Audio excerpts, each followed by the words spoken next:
Hello, this is Malorian, Orc Tactical Team, talking about the new book here. And the next thing I want to talk about is our two new units. Now, in our book, we have two new ones. They're both in the rare section. We have Mangler Squigs, which is basically two big squigs chained together. Here that's going to be in a second wave. And the last one is this Arachnarok Spider. Big, huge thing. Pretty much the same size as a unit of 30 Night Goblins as it was before. Both of them very interesting. Both of them kind of tempting just to be different. The Mangler Squig is basically just like a huge fanatic. Moves around at random, except it's at 3d6. But the main thing here is that you can control it.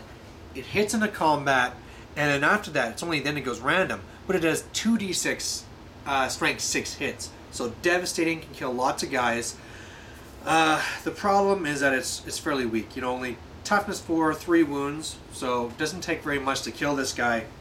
And the thing is that after you hit, you can come back and do damage to you. So if you had the free points, I could see throwing him in there.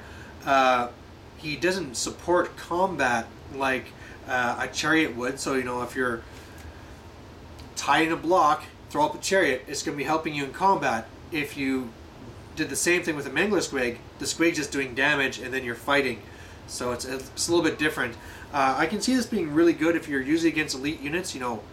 Knights, this thing will just eat up like crazy. If you're using against Warriors of Chaos, it'll destroy them. Same thing, if you're against Sword Masters and stuff like that, I can see doing very well. But again, you have to make sure too that on those ones, those are armies with hardly any shooting. So it really, really, really depends on your metagame for that unit. So that's all I can really say for that for now. Only other thing I'd say for tactics is that the two different ways to use it is either one on the flank and try and get there and then bing, bing, bing all the way across, because since you control it, you can make that happen more often. You can also bring it right in the front, because since it's like a fanatic, it's kind of like, okay, well, either I run up the center and I hit you and you do damage, or I'm in the middle and you can't charge them. So you have to either have to land on them, taking 3d6 strength 6 hits, or you have to hold back. And so that could be something there.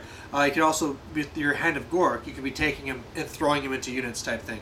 So little stuff you could be doing with that. Now, the Arachnarok Spider. This is really neat, but it's really expensive. It's nearly 300 points. It's monstrous. It has 8 wounds, 8 attacks normally. It's strength 5. It's also 8 attacks from the riders on the top, which can't be attacked normally. And the problem I have with this unit, even though it looks awesome, is that it's just a huge target. Usually orcs are all about horde, and maybe you go elites, but even then your elite stuff's not that expensive. So if your opponent has any war machines or high strength magic, it's all gonna go against this guy. And sure, he has 8 wounds, but it doesn't take long, with a couple of cannons to just kill this guy. And his base is so huge that it's even hard to miss him. So if you usually see cannons in your meta group, you might want to stay away from this guy, because it's just, I don't think it's going to be really worthwhile. One of the things that you can say that is good about him is that he is fairly good for character killing and assassination, because he can just run in that unit. You can direct all those attacks at the character, stomp everybody else, and even one of those attacks does d6 wounds. So, and it's poison. It's kind of like the actual spider biting. So it's fairly good for that. It's also, you can use it like an HPA, where it's really just a big huge monster that's going to be supporting a unit. So you have your big unit of Night Goblins, throw this guy in. He's movement 7, so he's really fast. And of course, he's going to be doing a bunch of kills. They're going to be taking away Steadfast. You'll beat whatever unit you want. So I could see him doing this, but the thing is, he's just so many points. You could be taking a regular block for the same points, and then you don't have that risk of the war machines doing any of that stuff. And then plus, there's all the stuff where, the spells where it's like take a test or die. You have to kind of worry about that sometimes too. So, very cool. He also has some other little things he can do. Oh, my batteries is dying. You can be doing the little web shot, so it makes it so people lose or become always strike last. So you can be doing a supportive thing there. A shaman can go in there, and the shaman learns all the spells, but it has to be a goblin. And we already discussed that the goblin spells weren't as good as the orc ones.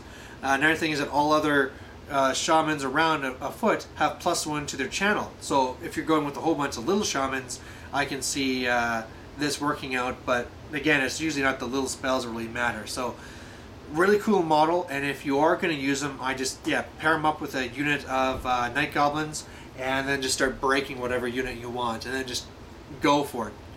Don't hold back at all, because he'll just die and you'll just lose him. So just go as fast as you can and hit whatever you can. So there you have it. There's our two new stuff.